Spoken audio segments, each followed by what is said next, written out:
welcome to My Journey with Paula G, where we juggle this journey called life while walking in the gifts and the talents that God has given us.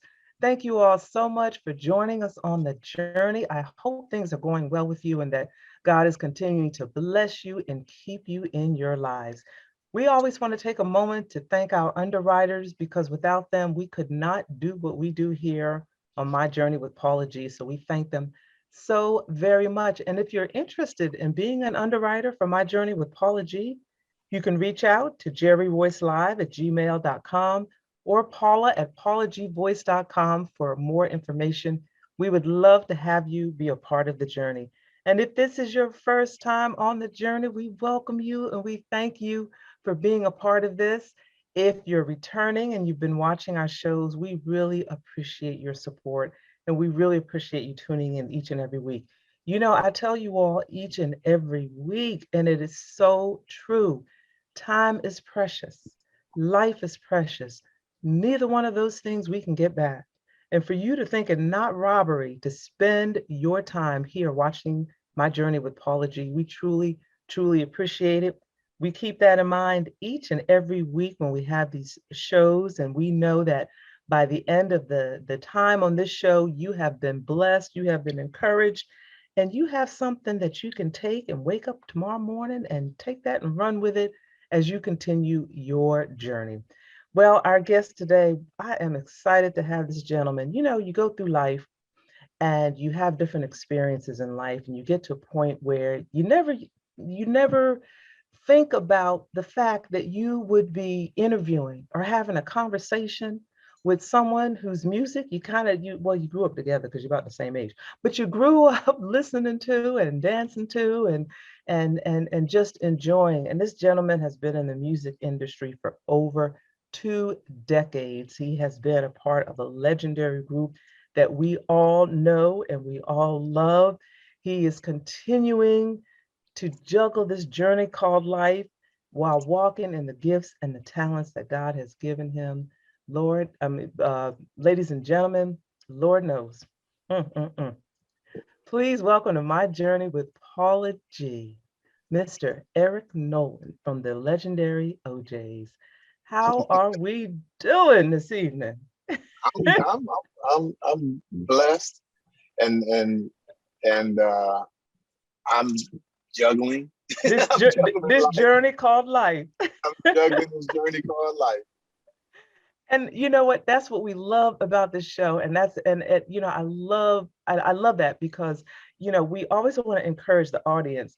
We walk in these gifts and we walk in these talents and we do all of these things that we've been gifted to do, but we still have life and we still have to live and we still have to do the things, everyday things that everybody has to do. So we really appreciate you joining us because we know that you are truly juggling this journey this Yes, evening, ma'am.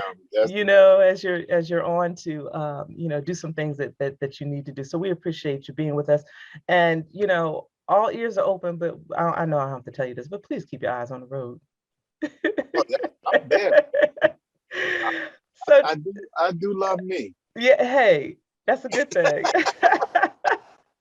That's a good thing. That's a good thing. So tell us a bit, tell the audience for the one person on the planet, the one person on the planet that does not know who the OJs are.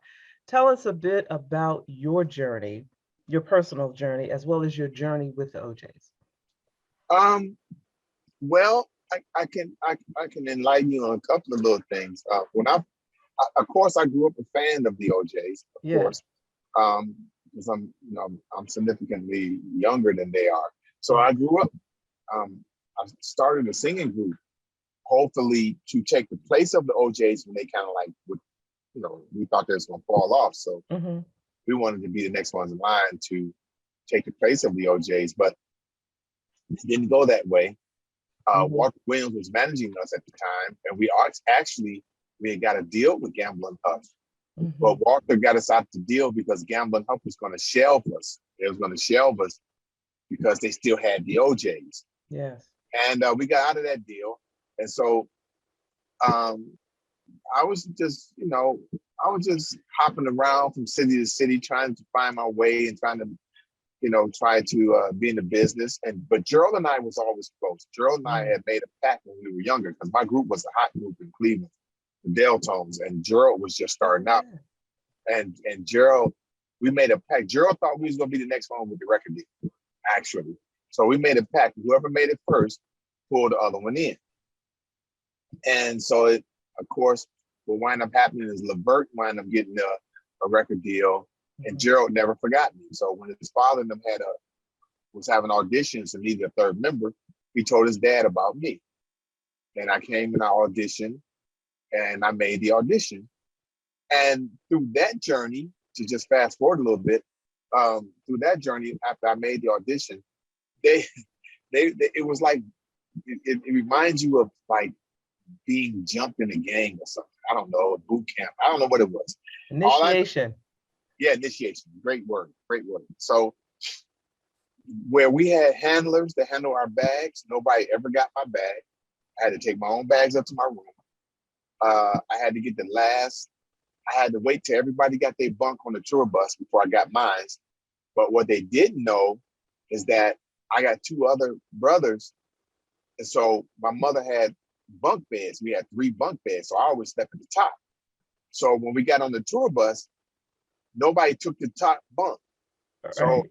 I had the top bunk. So I was at home. So they You were didn't. comfortable. I was comfortable. I was at home.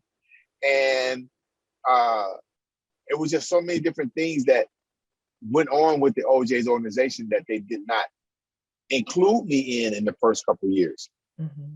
Because it was like I had to earn my way because the last guy that they tried out, he kind of got the big head and, things didn't work out so well with him. Right. So, but see what they don't have to know this part, but what they didn't know is that I was broke. I wasn't making any money. I have no money. So what they were paying me, I was in heaven.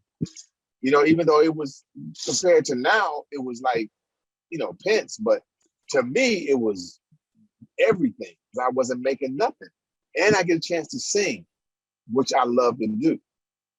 And that journey molded me, which I never was arrogant or had any kind of conceit doing that because I was in awe of Eddie and Walt already.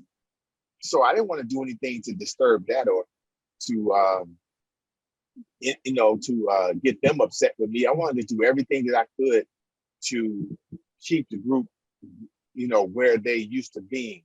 So I would just try to, I would take tapes home of Sammy Strain and try to emulate what Sammy was doing so that the group would stay at that level. Yeah. And then I add my own little spice in there. But that was basically the journey that I had to go through to get to here. And it's still so surreal to me. I mean, I still sometimes can't believe that I am actually the third member. Because, you know what I'm saying? Because of their history before me. Of all of the number ones and the million, they was getting million-selling records before it was even fashionable to get million-selling records. Yeah. I mean, so that's basically my journey with them, coming up through the ranks and just Miss Paula, I tell you, today I'm talking to you, and I'm talking to the both of you as a member of the OJs. That is surreal. Enough. That's enough for me. You know what I mean? It's like, surreal. Wow, they're talking to me because I'm one of them. And I so understand where you're coming from because, truth be told, I mean, I'm sitting here with that same. I'm talking to a member of the OJs. You know what I'm saying? It's surreal, and you start thinking back, through your journey as to what did I do to deserve this grace? What did I do to deserve this blessing? What did I do to deserve to have this opportunity? And throughout the journey, and what you spoke of, I think is important because you had the opportunity to do what you love to do, and that was sing. Yes. And not only that, you get a chance. You get a chance to, I have so many people that I care about and I Mm-hmm. love Mm-hmm. and I want to do nice things for, and I got a chance to do that. You know what I mean? Yes. I got a chance to do some things, for my siblings and And my people, family members, and yeah. that I guess I don't know if this is the right thing to do. I haven't gotten a book on it. You know what I'm saying? I haven't went to the Yeah. library read up on it, but I have a tendency of just spending until I don't have it, just to make Yes. somebody else happy. And helping others, which I dare say on your way now to help someone else, to do something for for Absolutely, for that's someone exactly. else. And that, yeah, and that is really the meat of this show. That is really the meat of this, program. You and that's where that's why I believe we wind up in these positions that we're in. Like you're saying, you're sitting here and we're having this conversation on a television show, and you're saying how surreal it is. And we've heard the saying, God knows our heart. And I Mm. think it's times like this where that's evident, that's really evident. Okay, now is this fair? Now is this fair to say? Mm-hmm. Yes, God knows my heart, and Mm-hmm. you get your rewards and your blessings and all that. But in my mind, in my heart, my way of Mm-hmm. thinking is I've never thought about doing anything for anything. I never thought about There you doing go. to get a That's blessing, it. get That's this, it. that, because I Mm-hmm. and I've always said this to my family members, to people, my friends. You can't you can't trick me. There's no way in the world. It's impossible to trick me into doing something that I want to do. So once I do it from my heart, and if you have malice of yours, or it will show through. Yes. So you only got that one time. You That's only got it. that one time, and that's One. a wrap. Because so now we go back to what you said, Miss Paula. God knows my heart. He Mm-hmm. knows why I did it, and understood my position. If I had to sacrifice something to do it, Mm-hmm. they nobody would know. Nobody would know because for the most part, people count your pockets and they think they count your pockets and they think you Right. got it anyway. But Right. but sometimes I sacrifice certain things to make other things happen, and Mm-hmm. that's not to get a blessing, and that's not to Mm-hmm. to show face and think, hey, I did this because no, I don't. It's I just don't. your heart. It's your heart. It's your What I it's do. it's the man that you are and what it is that you do. Well, So. and because the way my mother raised us, Mm-hmm. I think it had a lot to do with the humbleness because we Yeah. never had. And I've been disappointed so many times in my life. I've been disappointed. I've been lied to. I had people Mm-hmm. promise me certain things and they didn't do them. And I never understood. How could you tell someone that you're going to do Do something and just something. flat out don't do it? Yeah. You Not could keep your you word. could Not keep your you word. could you could easily just say maybe, and then you could do the world famous no. You could Right. just say no. I just think that is so easy Yes. because I practice it. I'm a pro at it. If I'm not going to do something, I'll just say I no, I'm not doing it, or I can't do it, Right. or I'll say it, I'll try.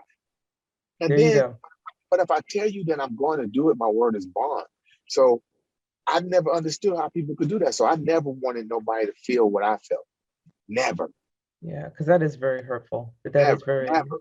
yeah. Just like um, just like I remember a couple of times that I saw a couple of entertainers or stars that I, Mm, you know, was a fanatic over, and how they shunned me and they were really nasty to me towards me. And I said, if I ever got in a position to be a celebrity or a star, I would never treat nobody like that. mm, Never. They ask me for an autograph. I might ask them, do they want an autograph before they ask me for an autograph. right. Because that's your heart. That is your heart. That's not a Yeah. that's not a fun feeling. That feeling is Yeah. not good. It's not good. Mm-mm. And I don't Mm-mm. want nobody to ever felt what I felt. Yeah. And that, I mean, that just shows that it shows true character. We hear this phrase, the substance of a man. And, you know, through the things that you do and how you treat people really, not you specifically, but just in general, how a person treats people, it really speaks to their heart. It really speaks to their heart. So thank you so much for sharing that with us, because I know that has really encouraged someone and has blessed someone. You were just sharing that with us, and you were just sharing that journey with us, and how you do your best to help others, how you do your best to be there for others.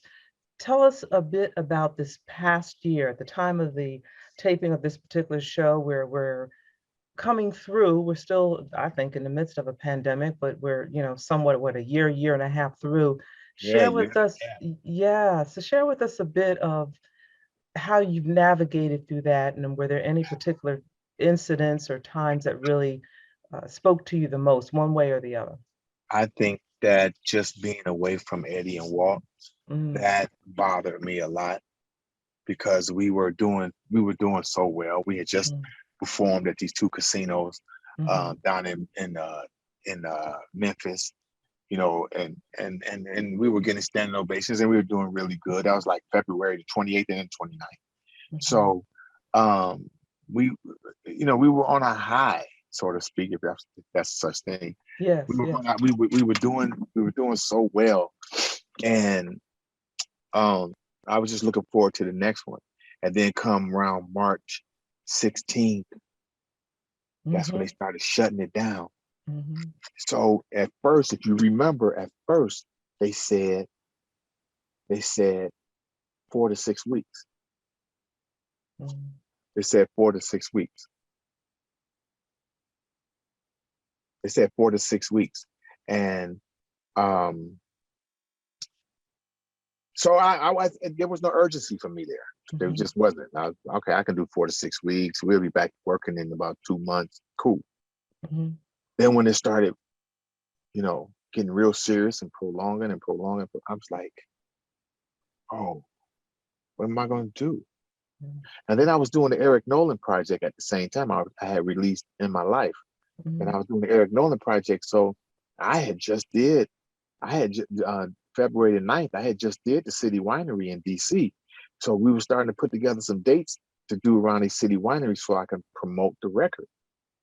And then it just shut down and just like snatched the rug off my knee. So I didn't know what I was going to do, Miss Paula. I just knew that I got to do something because mhm. right now, you know, music is my life.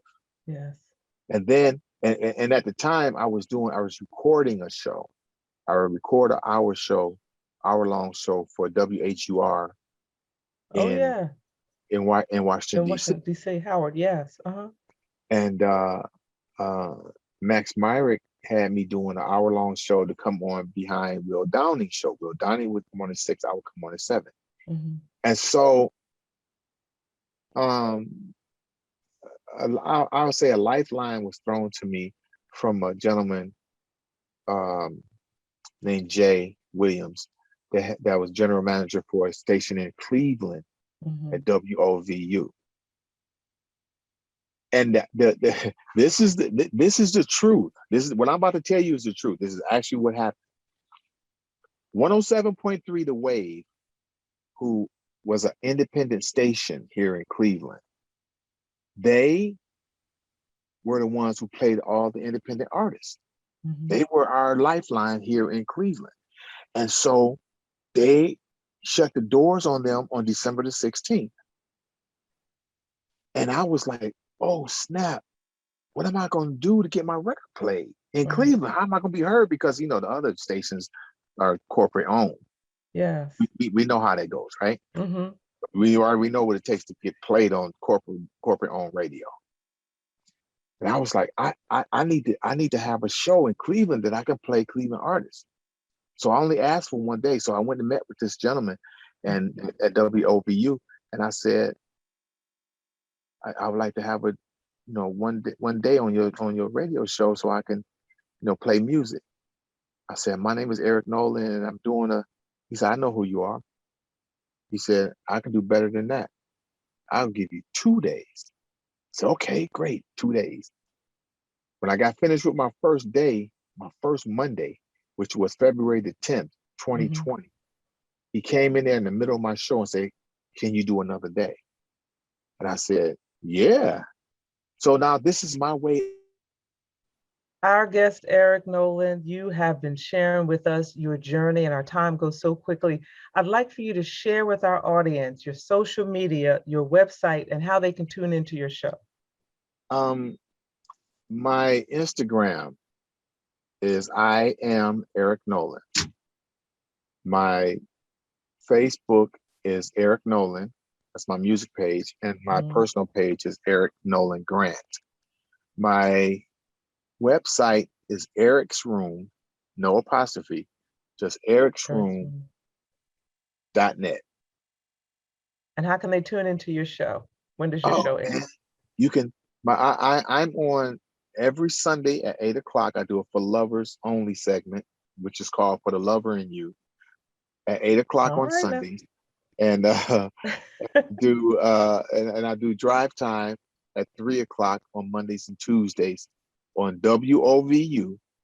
You need to go to the app. You can get the WOVU 95.9 app, or you can go on the site, WOVU.org.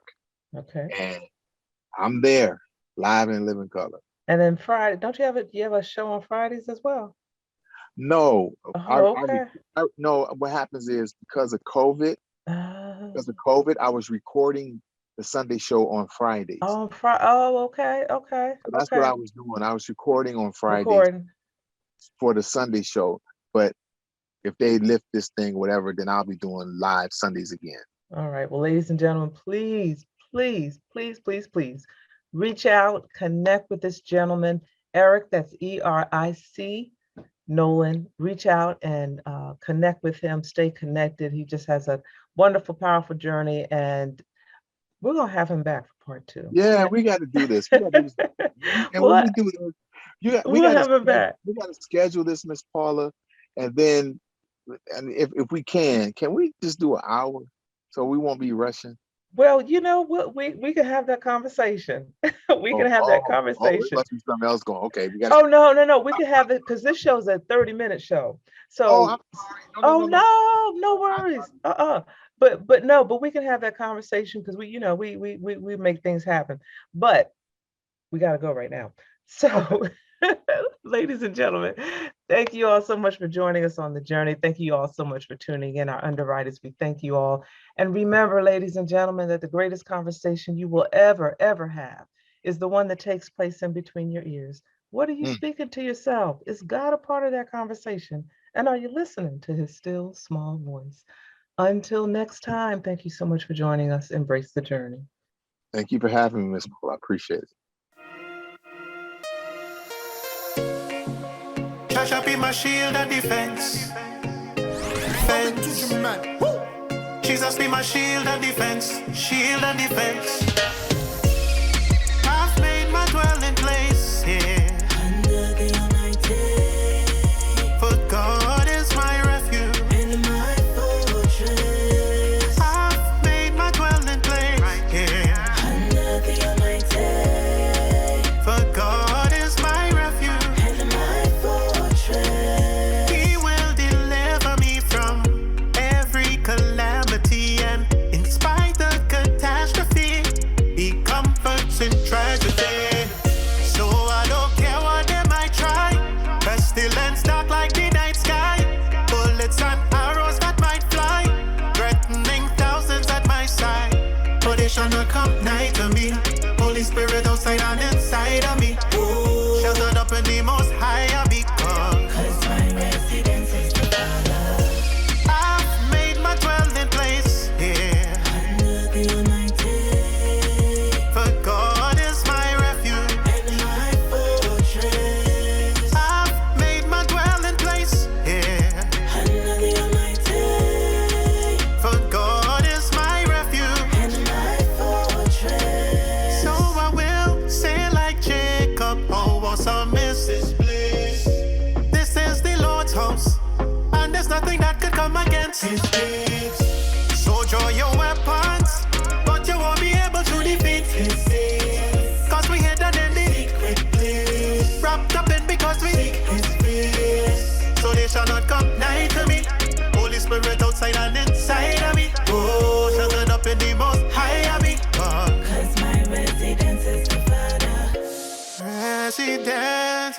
Father. My residence is the Father.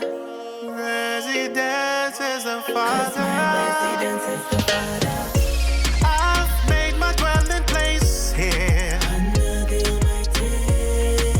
For God is my refuge. And My refuge, yes. I've made my dwelling place here. Under the Almighty. Under the Almighty. Under the Almighty. Under the Almighty. Under the Almighty. I've made my dwelling place here. Under the Almighty. For God is my refuge and my fortress. Yeah, I've made my dwelling place here. Under the Almighty. You are my strength and fortress. You are my strength and fortress. My fortress. Yeah, You are my fortress. you are. You are my fortress. Strength and my fortress. You are. You are my fortress. Yeah, You are my fortress. you are. For God is my refuge. And my fortress. Don't be too dramatic.